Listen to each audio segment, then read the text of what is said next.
કેશોદના ચારચોક વિસ્તારમાં અંડરબ્રિજનું કામ શરૂ થતાં જ એક મોત થયા બાદ 4 વર્ષે કેશોદની પબ્લિકની હેરાનગતિ બાદ અધૂરા કામ સાથે અંડરબ્રિજનું કામ શરૂ કરવામાં આવ્યું। કેશોદના ચારચોક વિસ્તારમાં અંડરબ્રિજનું કામ શરૂ થતાં જ એક મોત થયું બાદ 4 વર્ષ કેશોદની પબ્લિકની હેરાનગતિ બાદ અધૂરા કામ સાથેનું અંડરબ્રિજ શરૂ કરવામાં આવ્યું ત્યારે વરસાદી માહોલમાં બીજા વ્યક્તિનો જીવ લેવાયો। હાલ પણ અંડરબ્રિજ બની ગયા પછી વરસાદ 2 મહિના બંધ થઈ ગયો છે, પરંતુ કેશોદ અંડરબ્રિજમાં પાણી રોડ પર નીકળવાનું બંધ કરી ના શકે તેવા બાહોશ એન્જિનિયરોની ટીમ દ્વારા અંડરપાસ બનાવવામાં આવ્યો છે, પણ લોકોએ આ પાણી બંધ કરવા માટેના અલગ અલગ નુસ્ખાઓ કરી ટાઈમ પસાર કરી રહ્યા છે, પરંતુ આ પાણીને આવતું બંધ કેવી રીતે કરવું? કેશોદ ધારાસભ્ય તેમજ નગરપાલિકા પ્રમુખ રેલવે વિભાગ મથામણ કરી રોજ કંઈક ના કંઈક પેતરા કરી રહી છે। ખાસ તો અણધણ વહીવટ વિભાગ કે જે GUDC દ્વારા જે કોન્ટ્રાક્ટરને કામ આપવામાં આવ્યું છે તે કોન્ટ્રાક્ટર જ નહીં હોય, આ ભજીયાના કારીગરને કોન્ટ્રાક્ટ અપાઈ જવાથી આ કામ બરાબર ના થયું હોય તેવું લોકો અનુમાન લગાવી રહ્યા છે।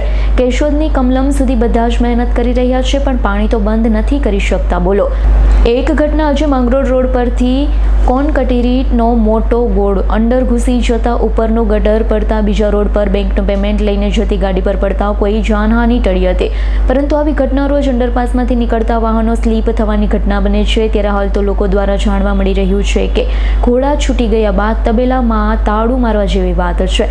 ત્યારે આમ આદમી પાર્ટીના જિલ્લા ઉપપ્રમુખ દ્વારા પ્રતિક્રિયા અપાઈ છે, શું કહી રહ્યા છે તે સાંભળો।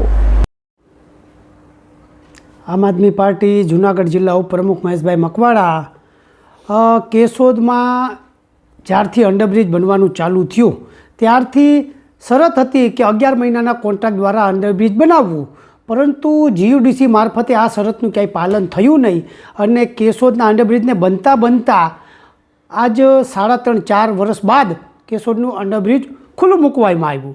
આ અંડરબ્રિજ તો ખુલ્લું મૂકવામાં આવ્યું, પરંતુ અંડરબ્રિજના કામગીરી દરમિયાન 2 નિર્દોષ વ્યક્તિનો ભોગ લેવાઈ ગયો। આ ભોગ લેવાઈ ગયા પછી પણ હાલમાં છેલ્લા 2-2.5 મહિનાથી કેશોદના અંડરબ્રિજમાં 2 પાઇપ તૂટેલા છે અને પુષ્કળ પ્રમાણમાં પાણી વહી રહ્યું છે। કેશોદની જનતાને જે પાણી વિતરણ કરવામાં આવે છે એ પાણી પણ કાયમી ધોરણે નથી મળતું। 5-7 દિવસે પાણી મળે છે અને આ પાણી પણ વેચાતું પાણી કેશોદની જનતા માટે લેવામાં આવે છે।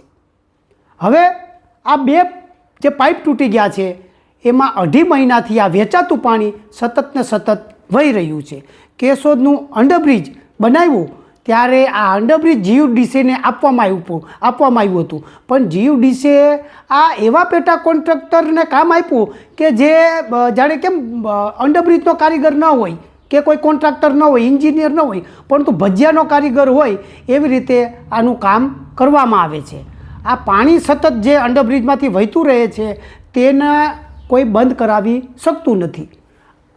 કોન્ટ્રાક્ટર નગરપાલિકાઓને ખો આપે છે, નગરપાલિકા રેલવેને ખો આપે છે, રેલવેવાળા પાછા કોન્ટ્રાક્ટરને ખો આપે છે।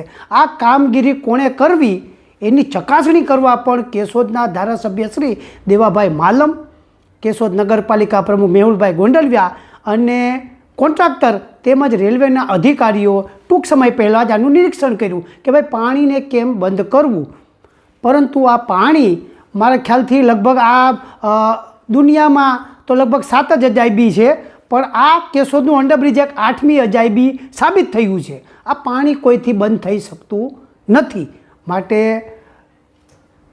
ભારતીય જનતા પાર્ટી એવા માણસોને કામ આપે કે દરજી કામનો કારીગર હોય તો એને મકાન બાંધવા આપે, મકાન બાંધવાનો કારીગર હોય તો એને સિલાઈ મશીનનું કામ આપે। આમ અલગ અલગ કારીગરનો કામ આપવાના હિસાબે આ અંડરબ્રિજનું કામ ક્યાંય અત્યારની તારીખ સુધી પણ વ્યવસ્થિત થયું નથી, અધૂરામાં પૂરું।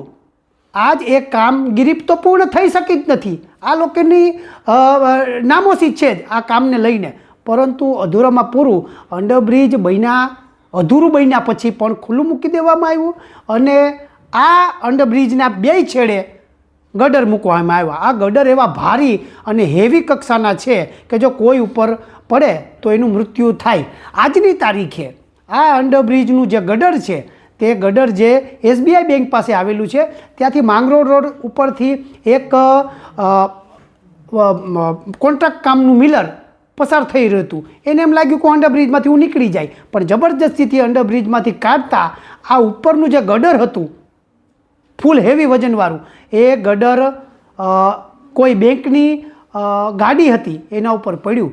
સદભાગ્ય કેશોદની જનતાનું એટલું જ રહ્યું કે ત્યારે કોઈ ટુ વ્હીલવાળો ત્યાંથી પસાર નહોતો થતો.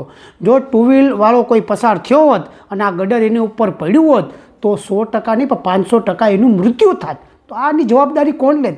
કયું તંત્ર આની જવાબદારી લેત? કારણ કે આ કામ એકદમ હાવ બેજવાબદારીપૂર્વક બનાવેલું છે કે એની વાત જ ન પૂછો. કેશોદની જનતા આજ અંડરબ્રિજના કામને લઈને ત્રાસી ગઈ છે. કારણ કે કાયમી ધોરણે પાણીનો જે પચકારો અંડરબ્રિજમાં રહે છે એના હિસાબે કાયમી 2-5 જણા પડે છે, કાયમી હાથ પગ છોલાય, કોઈના હાથ પગ ભાંગે. તો ક્યાં સુધી કેશોદની જનતાએ આવું સહન કરવાનું?